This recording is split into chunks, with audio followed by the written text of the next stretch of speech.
چھوٹی سی صورت ہے، 4 آیتیں، چھوٹی چھوٹی آیتیں جس میں اللہ تعالیٰ کی صفات کو بیان کیے گئے۔ اللہ تعالیٰ اللہ کے رسول صلی اللہ علیہ وسلم کو مخاطب بنا کر کہتے ہیں کہ آپ بتا دیجیے لوگوں کو اللہ ایک ہے، تنہا، احد، دوسرا تیسرا کوئی ہے ہی نہیں، عبادت اطاعت کے لائق صرف اللہ کی ذات، کوئی اور نہیں، لا الہ الا اللہ، معبود صرف اللہ کی ذات، کوئی دوسرا نہیں۔ اللہ الصمد، اللہ بے نیاز ہے، صمد کے معنی بے نیاز، بے پرواہ۔ کوئی انسان مر رہا ہے، اس کے مرنے سے اللہ کو کوئی فرق نہیں پڑتا، کوئی پیدا ہو رہا ہے، اس سے اللہ کو کوئی فرق نہیں پڑتا۔ ہم انسان ہیں جس پر حالات طاری ہوا کرتے ہیں، کسی کے خوشی میں ہم خوش ہوتے ہیں، کسی کے مرنے پر ہمیں غم ہوتا ہے، اللہ ان چیزوں سے پاک۔ کوئی عبادت اطاعت کر رہا ہے، اللہ کی شان میں، اللہ کی عظمت میں کوئی کمی زیادتی نہیں ہوتی، کوئی نافرمانی کر رہا ہے، اللہ کی شان میں کوئی کمی نہیں ہوتی۔ لیکن پھر بھی اللہ تعالیٰ نے ہم پر ایک تو اتنا زیادہ رحم و کرم کیا، احسان کیا، ہمیں انسان بنایا، ہماری سارے اعضاء کو درست صحیح سالم بنایا، ہاتھ پیر، ہمارے لیے پوری کائنات کو خدمت میں لگا دیا، آسمان ہماری خدمت میں ہے، چاند سورج ہماری خدمت میں لگے ہوئے، اتنی چوڑی چکری زمین ہمارے لیے خدمت میں لگائی ہوئی ہے، پیڑ پودے دریا سب انسانوں کی، سب اللہ کے احسانات میں سے ہے۔ اس کے باوجود بھی اللہ تعالیٰ نے کہا ہے ہماری اطاعت و فرما برداری کرو، اور جب تم اطاعت و فرما برداری کرو گے، جب غلطی ہوگی تم توبہ کرو گے، میں تمہارے توبہ سے خوش ہوں گا، راضی ہو جاؤں گا۔ تو یہ اللہ تعالیٰ صرف احسان پر احسان کر رہے ہیں، ہمارا اس میں کوئی یہ نہیں کہ ہم نے اللہ پر کوئی احسان کر دیا کہ اس کی وجہ سے ہمیں اتنا اللہ تعالیٰ دے رہے ہیں، کچھ بھی نہیں، بلکہ سب اللہ تعالیٰ کا کیا ہوا ہے۔ اللہ تعالیٰ ہمارے اس نیک اعمال پر جنت بھی لیں گے تو اپنی طرف سے، اللہ اپنے فضل و کرم سے لیں گے، ہم نے اس میں کچھ بھی نہیں کیا، یہ عبادت و اطاعت کی توفیق بھی اللہ تعالیٰ کی طرف سے۔ تو جب ہم ایسی باتیں سن کر مایوس ہوتے ہیں کہ قرآن و حدیث میں نماز نہ پڑھنے والوں کی کیا کیا وعیدہ آئی ہے، دین نہ سیکھنے والوں کی کیا کیا وعیدہ آئی ہے، دین پر عمل نہ کرنے والوں کی کیا کیا وعیدہ آئی ہے، تو ہمیں چاہیے کہ ہم ان چیزوں کو بھی دہرائیں۔ اللہ نے ہمیں کتنا موقع دیا ہے، حدیث کے اندر اللہ کے رسول صلی اللہ علیہ وسلم فرماتے ہیں کہ اللہ تعالیٰ بندوں کے توبہ کو اس وقت تک قبول کرتے ہیں جب تک وہ موت کے غرغرے میں نہ آ جائے۔ جب غرغرے والی حالت طاری ہو گئی، انسان موت و حیات کے درمیان والی کیفیت میں، دنیا آخرت کے درمیان میں پہنچ گیا ہے، کچھ جھلکیاں آخرت کی دکھنے لگی ہے، جنت و جہنم کے نظارے دکھنے لگے ہیں، وہ فرشتے جو روح قبض کرنے آئے، روح لینے آئے ہیں، وہ آ چکے ہیں، اب توبہ قبول نہیں، اس سے پہلے موقع ہے۔ اور یہ بات کہ آپ خود جانتے ہیں، میں بھی کئی مرتبہ بتا چکا ہوں، موت کا وقت تو متعین ہے، اللہ تعالیٰ نے ہر انسان، ہر جاندار کے موت کا وقت فکس کر دیا ہے، کس وقت میں اس کو مرنا ہے، منٹ سیکنڈ انسان سانس تک کو متعین کر دیا کہ اس سانس میں اس کی روح قبض کی جائے، لیکن ہمیں معلوم نہیں ہم کب مر جائیں گے۔ اللہ کے رسول صلی اللہ علیہ وسلم کی حدیث میں بنی اسرائیل کے اس شخص کا واقعہ بھی ہے، اور مجھے یقین ہے آپ میں سے اکثر لوگوں نے سنا ہوگا کہ بنی اسرائیل کا ایک آدمی بہت گناہگار قاتل، 99 افراد کو قتل کر دیا، لیکن اس کو فکر ہوئی کہ میں یہ غلط کر رہا ہوں، مجھے اللہ سے توبہ کرنا چاہیے، مغفرت طلب کرنی چاہیے، اور وہ تلاش میں نکلا کہ کسی اللہ والے سے، کسی عالم سے پوچھ سکے کہ ہمارے توبہ کا کیا طریقہ ہو سکتا ہے۔ پوچھتے وہ ایک اللہ والے کے پاس پہنچے، عبادت گزار عابد کے پاس، کہ میں 99 قتل کر چکا ہوں، میرے توبہ کی کیا شکل ہوگی، مجھے کیا کرنا ہوگا۔ وہ عابد تو تھے، عبادت گزار تو تھے، لیکن عالم نہیں تھے۔ انہوں نے کہا تم 99 قتل کر چکے ہو، اللہ نے تو یہ ضابطہ اور یہ قانون بنا رکھا ہے، من اجل ذلك كتبنا على بني اسرائيل انه من قتل نفسا بغير نفس او فساد في الارض فكانما قتل الناس جميعا، کہ اللہ تعالیٰ نے بنی اسرائیل کے اس بات کو لکھ دیا ہے کہ کسی نے کسی کو ناحق قتل کیا، فتنے فساد کے طریقے پر قتل کیا، کسی ایک انسان کو قتل کرنا ایسا جیسے اس نے ساری انسانیت کو قتل کر دیا، اور تم 99 کو قتل کر کے آئے ہو، تمہاری توبہ کیسے ہوگی، نہیں ہوگی تمہاری مغفرت۔ اس شخص کے ذہن میں اور فجور آیا کہ پہلے سے ہی وہ نافرمان ہے، بدمعاش ہے،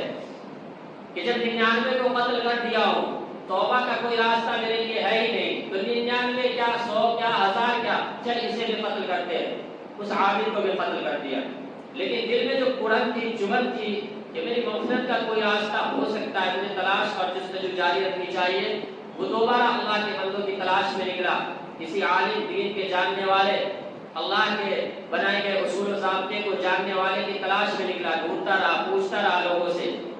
کہ ہمیں کوئی عالم کی خبر دو جو ہمیں اس سے نکلنے کا راستہ بتائے۔ لوگوں نے بتایا کہ فلاں جگہ کوئی عالم ہے جو دین کا اچھا خاصا علم رکھتا ہے، تم ان سے جا کر ملو، وہ تمہاری رہنمائی کرے گا۔ وہ ڈھونڈتے ڈھونڈتے اس عالم کے پاس پہنچے اور بتایا کہ مجھ سے اتنی زیادہ غلطیاں ہوئی ہے کہ میں 100 افراد کو قتل کر چکا ہوں، کیا اس جیسے قاتل کی مغفرت کا کوئی راستہ ہے؟ انہوں نے بتایا کہ تم 100 کو کیا 1000 لاکھوں کو قتل کر دو، تمہارے گناہ اتنے ہو ہی نہیں سکتے کہ جو اللہ کی رحمت کو پار کر جائے۔ اللہ تعالیٰ نے کائنات کو بنانے سے پہلے یہ قاعدہ لکھ دیا ہے، ان رحمتی سبقت اعلی غضبی، میری رحمت ہمیشہ میرے غصے پر غالب رہے گی۔ اتنی چھوٹی سی دنیا ہے، اگر اس دنیا کو لوگوں کی تحقیقات کی نظر سے دیکھیں، اسپیس میں جا کر دیکھتے چھوٹا سا فٹ بال سا دکھتا ہے، اس دنیا میں بھی اتنے زیادہ شہر، اتنے زیادہ ملک ہے کہ ایک بستی میں، ایک شہر میں رہنے والا دوسرے شہر میں رہنے والے کو نہیں جانتا۔ تو کوئی انسان اگر گناہ کر کے اس دنیا کو بھر بھی دے، اللہ کے سامنے اس کی کیا حیثیت ہوگی؟ کوئی حیثیت نہیں۔ اللہ تعالیٰ اس کو بھی معاف کر سکتے ہیں، لیکن مغفرت مانگنے والا ہونا چاہیے۔ جب اس عالم نے اسے بتا دیا تمہاری مغفرت ہو سکتی ہے، لیکن اس کے لیے تمہیں جتنے گناہ کیے ہیں اللہ کو راضی کرنے کے لیے فلاں جگہ جاؤ، وہاں ولی اللہ کے نیک بندے رہتے ہیں، دن رات عبادت و اطاعت میں لگے رہتے ہیں، دعائیں کرتے ہیں، اللہ تعالیٰ نیک بندوں کی دعاؤں کو قبول کیا کرتے ہیں، تم بھی ان کے صف میں جا کر بیٹھ جاؤ۔ وہاں جا کر جب اپنے گناہوں پر شرمندگی کا اظہار کرو گے، ندامت کا اظہار کرو گے، اللہ تعالیٰ سے مغفرت طلب کرو گے، اللہ تعالیٰ تمہاری مغفرت فرما دیں گے۔ یہ وہاں سے چل چکے، بات یہی ختم نہیں ہوئی، آگے دیکھیے، ابھی یہ چل تو چکے ہیں لیکن راستے میں ہی موت کا پیغام لے کر ملک الموت پہنچ چکے ہیں، روح قبض کر چکے ہیں۔ روح جب قبض ہو گئی، اب فرشتے آئے، رحمت کے فرشتے بھی آئے، عذاب کے فرشتے بھی آئے، دونوں۔ رحمت کے فرشتے کہتے ہیں اس کی روح ہم لے جائیں گے کیونکہ اس نے توبہ کر لی ہے اور اس کی توبہ قبول ہو چکی ہے، اس لیے گناہوں سے پاک و صاف ہو گیا، مجھے لے جانا ہے اسے۔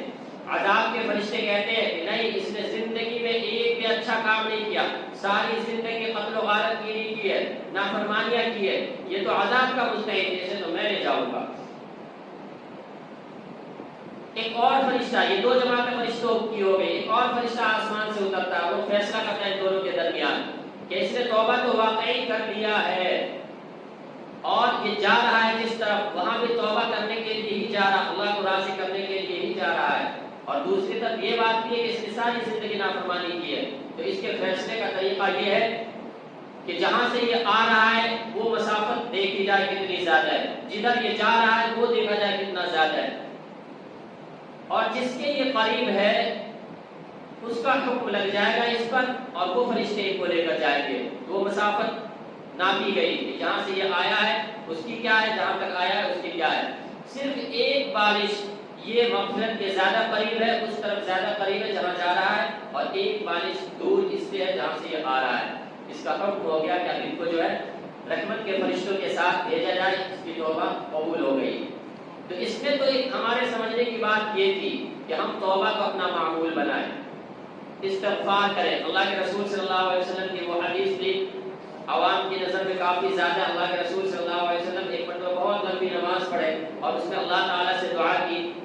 3 طرح کی دعا۔ جب صحابہ کرام نے پوچھا کہ میں نے اللہ سے اپنی امت کے لیے 3 دعائیں مانگی ہے، ایک یہ کہ تمام امت کو عام قحط سالی کے اندر مبتلا نہ کیا جائے۔ قحط سالی کہتے ہیں کھانا پینا خشکی آ گئی، بارش نہیں ہو رہی ہے اور کھانے پینے کے سامان اجزاء ختم ہو گئے، تو اس میں پہلے جو بہت سے لوگ قومیں ہلاک ہوا کرتی تھی، اللہ تعالیٰ نے یہ دعا قبول کر لی۔ پھر اللہ کے رسول نے یہ دعا کی کہ ہماری تمام امت کسی عمومی عذاب میں دشمنوں کے تسلط کا شکار نہ ہو، اللہ تعالیٰ نے اسے بھی قبول کی، اس دعا کو بھی، لیکن اس میں 2 شرط لگا دی۔ باقی باتیں اور بھی ہے لیکن وقت ہمارے پاس بہت کم ہے۔ 2 شرط کیا لگائی؟ وما کان اللہ لیعذبہم وانت فیہم، کہ جب تک آپ اس امت کے اندر ہیں، آپ دعوت و تبلیغ کا حق بھی ادا کر رہے ہیں، آپ توبہ استغفار بھی کر رہے ہیں،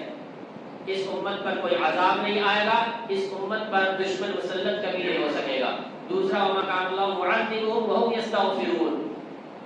جب تک یہ امت استغفار کرتی رہے گی، ان پر پر کوئی عذاب بھی نہیں آئے گا اور ان پر دشمن بھی مسلط نہیں ہوں گے۔ آپ دیکھ لیجئے ہم اس سے بالکل خلاف ہے، تبھی آج ہم پر دوسرے مسلط ہیں۔ اگر ہم توبہ استغفار کو اپنا معمول بنا لیں، غلطیوں کو غلطی مانیں، اس پر توبہ کریں، استغفار کریں، اللہ تعالیٰ ہمیں ان عذاب سے بھی نجات دے دیں گے۔